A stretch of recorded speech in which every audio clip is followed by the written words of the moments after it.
Hi, hello, this is Shweta. Welcome to my classes. Today we will be dealing with the valence bond theory of coordination compounds. So it is one of the important theory we will deal with. So valence bond theory is also written like VBT theory, isn't it? It is also called as VBT theory. So who proposed this VBT theory is that Pauling.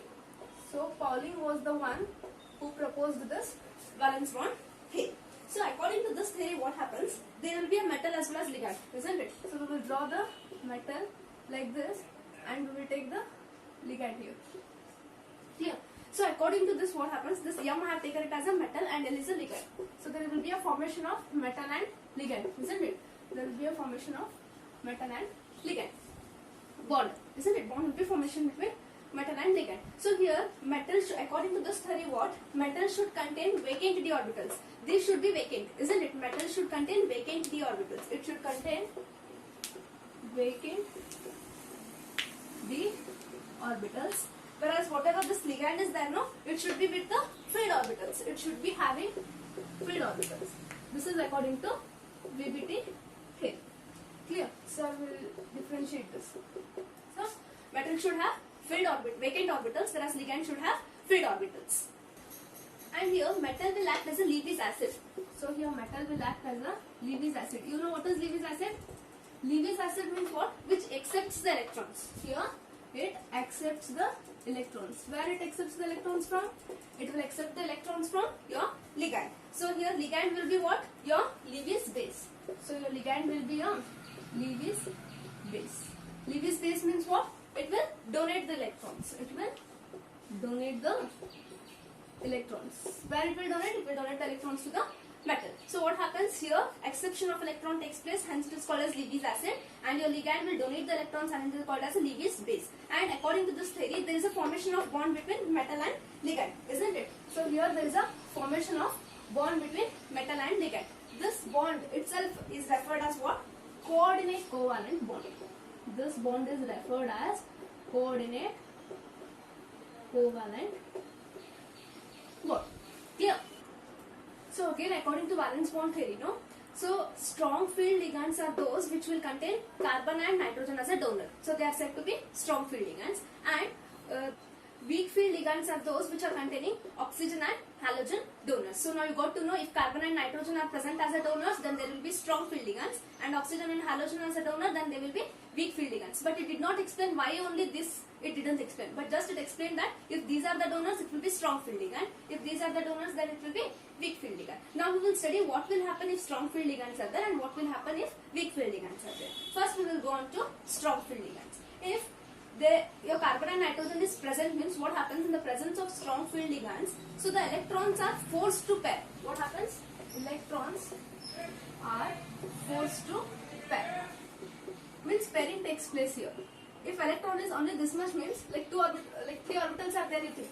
So if like all the electrons are there, if in the presence of this strong field ligand, what happens? Pairing takes place. Means this electron will come here like this. So in another is there, then pairing. So it will force to pair the electron. So like this pairing happens. If pairing happens, means what happens? Here the unpaired electron decreases. If they are forced to pair, unpaired electron will decrease, isn't it? All will become paired up. Unpaired electron will decrease. So here what happens? Since the unpaired electrons are decreasing, your spin only magnetic moment. Spin only magnetic moment. It also gets decreased, isn't it? So since your unpaired electrons are decreasing, your spin also decreases. So this will cancel out, isn't it? Only many unpaired electrons will not be there. So all electrons will get paired up. So your spin only magnetic moment also decreases. Since it is decreasing, these complexes are also called as a low spin complexes. This is very important. So these are called as low spin complexes.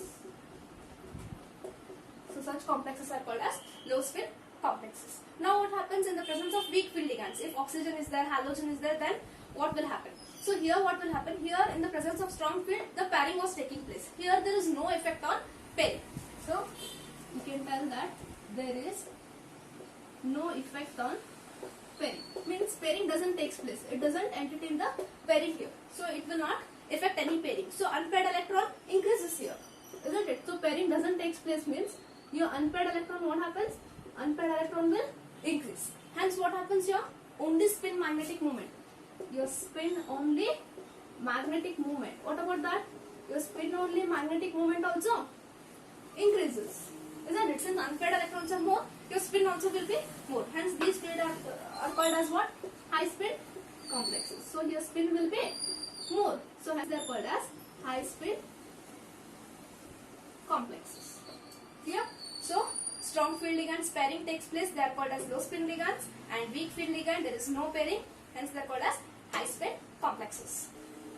And also, according to valence bond theory, what it says is that if n-1 d orbitals are participating, if these many orbitals are participating, then what about the complex? Complex will be inner orbital complex. So, your complex is inner orbital complex. It is called as a inner orbital complex, or else it is also referred as low spin complex, or it is also referred as low spin complex. So, if your n d orbitals are participating, then the complex is referred as outer orbital complex. Your complex is outer orbital complex. Okay, and this is also called as what? Or it is also called as a high spin complex. This you have to remember. So, it depends upon what? Your orbitals. So, if n-1 d orbitals or n d orbitals, depending upon this. So, you will get to know when you solve examples, isn't it? When it will be n-d and nd. So, this is what, like, according to valence bond theory. So, here is a chart with the coordination number, orbitals, geometry as well as hybridization. So, if your coordination number is only 2, then orbitals are involved is 1 will be s and 1 will be 2 orbitals. So, the geometry will be definitely linear. So, the hybridization is sp, 1 s and p, sp hybridization. So, if your coordination number is 3, 1 s will be there, 4px, 4py are the orbitals, then geometry will be planar triangular and your hybridization is sp2, only 1 s and 2p orbitals. Then if your coordination number is 4, we have 3 types of combination of orbitals. One is s, all the 3 orbitals, it will be tetrahedral, that is simple sp3 hybridization. But if d orbital is involved, isn't it? If d orbital is involved and 1 s and 2p, then that hybridization is referred as dsp2. So here when it comes in d, no, we can have it as an inner orbital as well as outer orbital, isn't it? But this d is inside. First it is used, isn't it? n-1 d orbitals are used. D is inside means it will be inner orbital complex. You can tell it as a inner orbital complex. Clear? And then here, if it is 1 s, 2p and 1d, but if it is like this, then it will be square planar. So next here you can see 1 s, 2p and 1d orbital is there, but here I have written wrong way. So 1 s is there, p2d. So it should be s p2d. So here d will be your outer orbital complex. Clear? This will be your outer orbital complex. Why it is outer orbital? Here you can see nd orbitals are used. D is outside here. Here D was inside. Think that it is like a trick, isn't it? If D is inside, then it is inner orbital complex. If D is outside, then it will be outer orbital complex. That time you will be having the square planar structure. Clear? And then coming to coordination number 5. So if coordination number is 5, 1 d orbital is used, 1 s and 3 p orbitals. That time your structure will be TBP, that is trigonal bipyramidal. So here this hybridization is dsp3. Again your d is inside, then it will be inner orbital complex. So your d is inside means it will be inner orbital complex. Clear? And then here again coordination number 5 is there, but 1 d orbital, 1 s orbital and 3 p orbitals are used. D different orbital is used here. And the structure will be, geometry will be square pyramidal. And your hybridization will be dsp3. Here again your d is inside. Okay, first it is used. Then it will be again your inner orbital complex.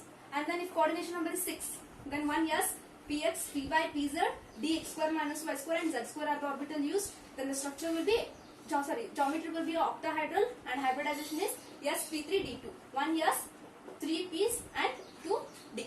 So d2. Here d is outside, then it will be again your outer orbital complex. Your d is outer orbital complex. And then last is again with the coordination number 6 we have first d orbital is used, again d, s and 3 p orbitals are used. Your geometry is octahedral and your hybridization is what? d2 s p3. So here d is inside, first it is used, so it will be inner orbital complex. Here it will be inner orbital complex. I hope you understood this valence bond theory. If you are new to the channel, then subscribe the channel and tap the bell icon for notification. Thank you.